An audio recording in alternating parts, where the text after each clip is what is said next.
Truth or dare? Truth. Love కొంతకాలమే బాగుంటుందన్నావంట. అదే నిజం. లవ్ ఫస్ట్ చాలా బాగుంటుంది, తర్వాత తర్వాత ట్రాఫిక్ లో జర్నీ ఇలా ఉంటుంది.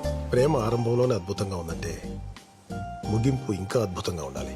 అలాంటి సముద్రం అంత ప్రేమను చూడాలంటే జీవితపు చివరంచులోనే చూడగలం. అలా చూడాలంటే ఒక్క అమ్మాయినే ప్రేమించాలి. హాయ్ గైస్, ఈ రోజు మన టాపిక్ లవ్. 2023లో ప్యూ రీసెర్చ్ ప్రకారం 60% of Gen Z dating apps use చేస్తున్నారంట. అందులో 25% మాత్రమే లాంగ్ టర్మ్ రిలేషన్షిప్ కోసం చూస్తున్నారంట. అదే 90s లో అయితే కమిట్మెంట్ కి ప్రయారిటీ ఉండేది.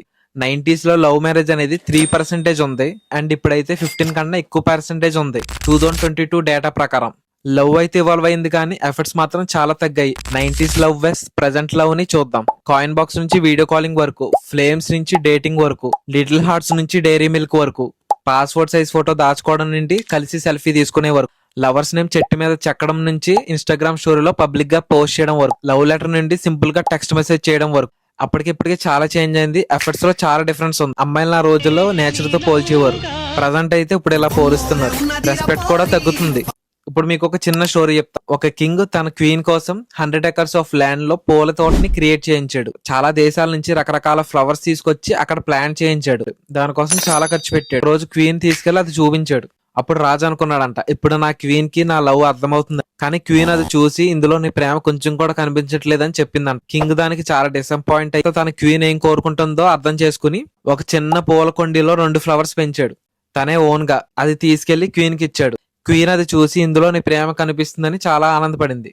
మారల్ ఆఫ్ ద స్టోరీ ఏంటంటే క్వీన్ అనేది ఎఫర్ట్స్ చూసే లవ్ చేస్తుంది, ఎక్స్పెన్సివ్ గిఫ్ట్స్ కాదు. ఇదే క్వీన్ కి ప్రిన్సెస్ కొన్న difference. Queen fall in love with efforts, princess fall in love with expensive gifts. Queen అనేది ఎఫర్ట్స్ చూసి లవ్ చేస్తే, ప్రిన్సెస్ అనేది ఎక్స్పెన్సివ్ గిఫ్ట్ చూసి లవ్ చేస్తుంది. కొంతమంది బాయ్స్ లో చాలా టాక్సిక్ గా ఉంటున్నారు, కంట్రోల్ చేయాలి, ఫైట్ చేయాలని చూస్తున్నారు. కానీ అమ్మాయిలకి జెంటిల్ గా అండ్ కేరింగ్ గా ఉంటే ఇష్టం. మీదైనా టాక్సిక్ రిలేషన్షిప్ లో ఉంటే ముందే అవాయిడ్ చేయండి, తర్వాత ఫ్యూచర్ లో చాలా ఫీల్ అవుతారు. నా క్లోజ్ ఫ్రెండ్స్ లో కూడా చూసాను ఎలాంటి టాక్సిక్ రిలేషన్షిప్ అండ్ సూసైడ్ వరకు కూడా వెళ్ళారు, లైఫ్ కూడా వదులుకున్నారు. కొంతమంది రిలేషన్షిప్ కోసం ఫోర్స్ చేయడం, బెగ్గింగ్ చేయడం ఇలాంటివి చేస్తున్నారు. కానీ లవ్ అనేది ఓన్ గా రావాలి, ఫ్రీగా రావాలి, అంతే తప్ప ఫోర్స్ వల్ల రాకూడదు.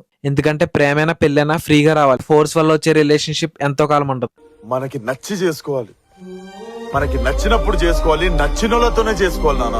So don't beg or force for any relationship. అక్కడెక్కడో చదివాను ఒక ఇంగ్లీష్ నావెల్లో, మీ జీవితంలో సంపూర్ణమైన ఆనందాన్ని పొందాలంటే అది కేవలం ప్రేమతోనే సాధ్యమని. సో నిజమైన లవ్ అనేది అంత హ్యాపీనెస్ ఇస్తుంది. సో ఏ రిలేషన్షిప్ కోసం మీరు బెగ్ చేయొద్దు, ఫోర్స్ చేయొద్దు. ట్రూ రిలేషన్షిప్ ని ఎక్స్పీరియన్స్ చేయండి. అండ్ మీకు లవ్ మీద అలాంటి ఒపీనియన్ ఉందో కింద కామెంట్స్ చేసేయండి. లెట్ మీ నో మీ ఒపీనియన్.